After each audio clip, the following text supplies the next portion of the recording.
Muito bem, 4 horas e 34 minutinhos. Bota o hino da macaca, meu caro Bolacha. Hino da macaca, vamos falar da Ponte Preta. Ponte Preta que tem jogo mais uma vez no final de semana, na última rodada. Todos os jogos acontecem no mesmo horário, no domingão às 4 horas da tarde, né? Pelo menos até segunda ordem, né? Todos os jogos, mas Ponte Preta vai jogar às 4 da tarde. Em um jogo que não vai... Todos os jogos valem alguma coisa? Ou rebaixamento ou classificação. Todos. Pois é, então todos os jogos Haja domingão, canal, né? 4 da tarde. Pois é.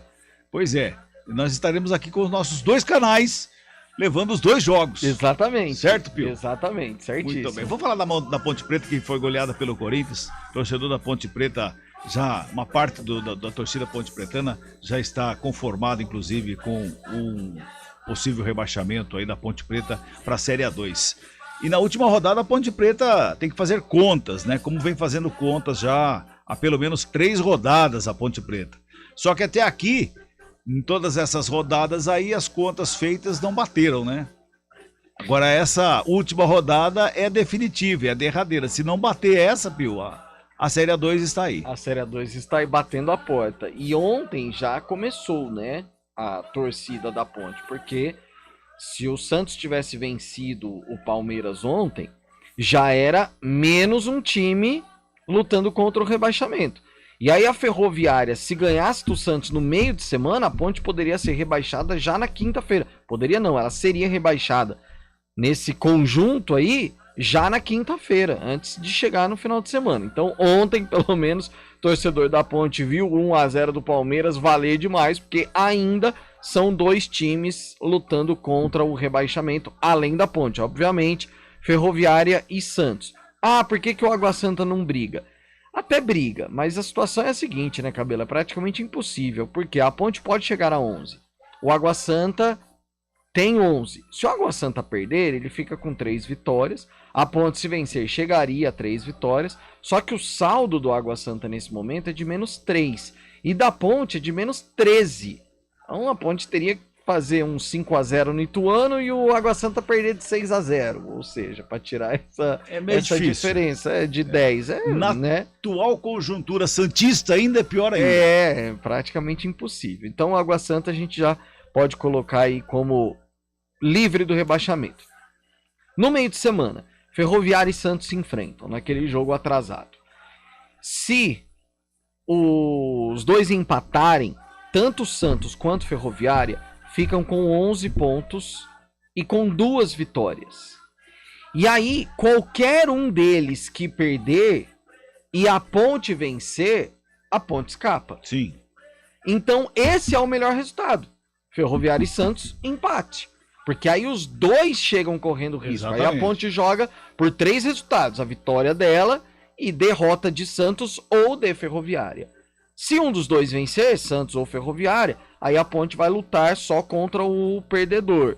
Vai ter que fazer contas e mais contas. Mas é óbvio, ela precisa vencer o Ituano, que ontem venceu o Bragantino, venceu o Red Bull Bragantino. E agora, definitivamente, o Ituano briga pela classificação, porque ele é o segundo do grupo, mesma pontuação do Botafogo, só que ele ganha no número de vitórias, ou no saldo de gols, na verdade, né?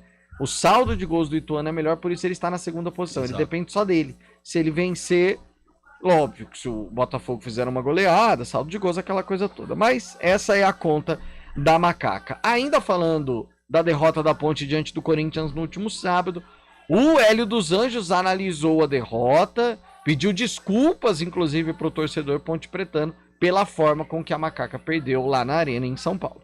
Olha, primeiramente, se a gente for olhar esse jogo, nós temos que pedir desculpa, e muitas desculpas ao nosso torcedor, né?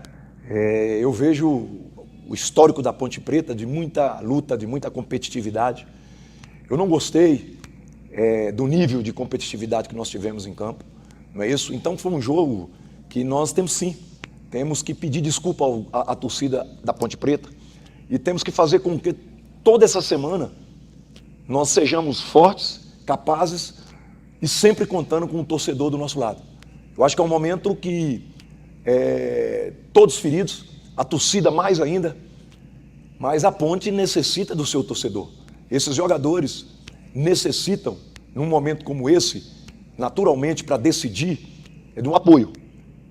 A gente sabe que esse jogo vai ser histórico para a Ponte Preta, porque nós vamos vencer, nós vamos nos manter na primeira divisão do futebol paulista, mas a gente conta mesmo com o torcedor, com o Majestoso, acima de tudo, forte, para sairmos com um bom resultado.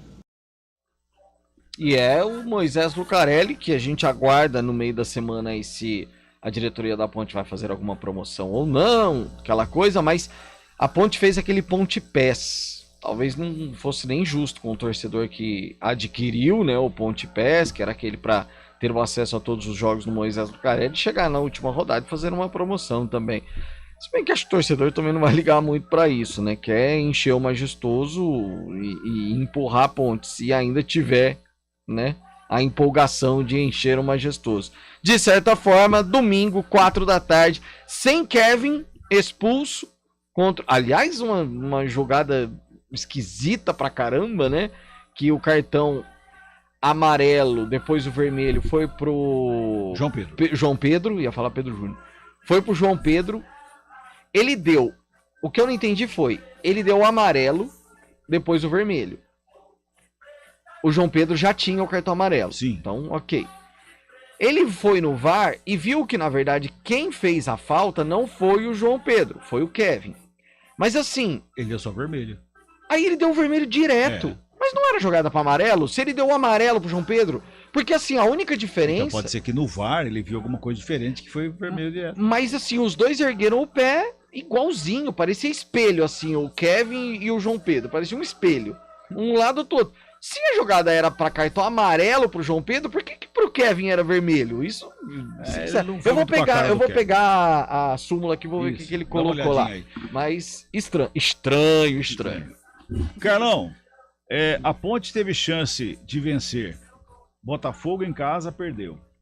Água Santa em casa, perdeu. Tava ganhando do São Paulo. Perdeu. Eu não ia nem falar do São Paulo porque é o São Paulo. Mas é que tava ganhando até os... Então, a Inter de Limeira empatou em casa. São os 4 jogos em casa que a Ponte perdeu ponto, a reviria aí, ó, né? Resolve fazer conta agora para a última rodada, depois de tudo isso? Difícil, né, cara? Difícil. Até nós falávamos fora do ar, né?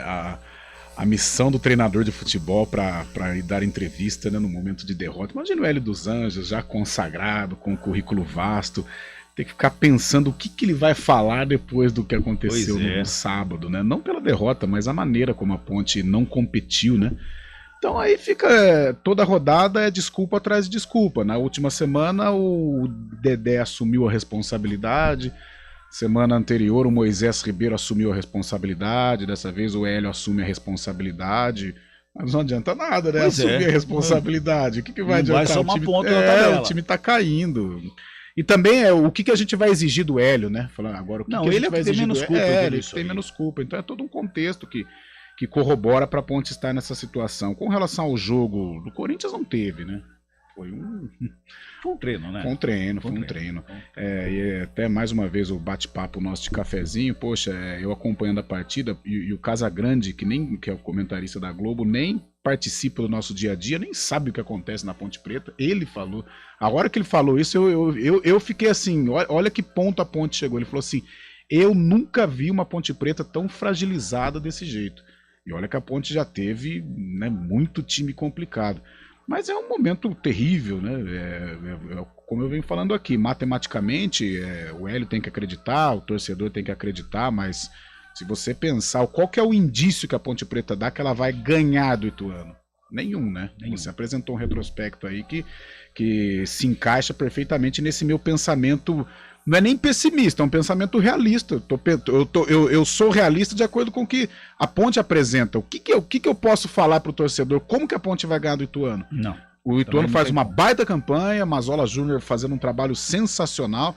A Ponte não tem forças para jogar em casa, não tem forças para jogar fora, não apresenta nada que você possa se animar, que nem o Pio falou, o torcedor eu não aposto em 2.000, 2.500 domingo, e era um jogo, em outros tempos, mesmo a Ponte passando por dificuldades, eram tempos em que o torcedor ia, se cair, dá um jeito, vai, pega no colo, não sei o que acontece, mas por falta de apoio não vai ser, ela vai cair por incompetência, mas por falta de apoio não vai ser.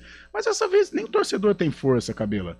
Você, Água Santa e Ponte, você fez do estádio. Sim. Você mesmo diz, a hora ou outra saiu lá um quiprocó e tal, mas nada, todo mundo muito sossegado. mais tranquilo do que em outros tempos, contra o Vitória, por exemplo, no Brasileiro. Conformado, já né? conformado, já conformado. E até hoje pela manhã eu disse, não estou exagerando, eu acho que hoje, além da preocupação, claro, desse jogo com o Ituano, o que está mais, talvez, a interrogação mais forte na cabeça do torcedor, o que vai ser na segunda-feira? Eu até brinquei, literalmente a segundona na A2 e a segundona da Série B do Brasileiro. E como que a Ponte vai se virar para montar um time? Eu já estou pensando lá na frente e uma visão muito pessimista, porque até aqui o que essa Ponte Preta 2022 apresentou? Em termos de diretoria, em termos de time, não tem nada. E você vai entrar num campeonato muito mais difícil que o Paulistão. E que você vai precisar de elenco. Sim. Com esse elenco, então é um cenário muito ruim, um cenário muito nebuloso. Luiz Flávio de Oliveira diz o seguinte: Kevin Peterson dos Santos Silva, expulso por haver, na disputa pela bola, atingido com as travas da chuteira a panturrilha de seu adversário de número 10, senhor William Borges da Silva. Legal essa. Bonito, né? Muito bonito. Nós falávamos aqui a respeito dos jogos todos no mesmo horário, né? Red Bull e Palmeiras jogam, esse jogo... Os dois já estão classificados. Novo Horizontino e Corinthians também jogam. Esses dois também já não têm o que fazer no campeonato. Novo Horizontino já caiu, o Corinthians está classificado, a menos que a federação enxergue a classificação geral, porque a classificação geral ainda, tanto para Red Bull, Palmeiras e Corinthians, ainda tem uma mudança. Mas o problema é que o Palmeiras joga com o Corinthians na quinta, né? E aí, se ele ganhar, o Corinthians não consegue ultrapassar o Palmeiras mais. Não, mas e até por jogar sábado, né? Antecipar. Pode ser que esses dois jogos sejam, por exemplo, às 18h30, 18 horas. Pode ser que aconteça isso. Mas são esses os jogos. Pio, Ponte Preta? É isso, Cabelinha. A reapresentação já aconteceu. Sem Copa do Brasil pela semana. Tem mais essa, né? A Ponte foi eliminada diante do Cascavel. Quer dizer, nem Copa do Brasil tem pela frente. Vai ser uma semana dura, amarga para esperar até o jogo do próximo domingo. Muito bem, então a gente vai de intervalo e volta daqui a pouquinho para falar do Guarani, que esse venceu e está brigando por uma das vagas às quartas de final. CBN Esportes Campinas, segunda edição.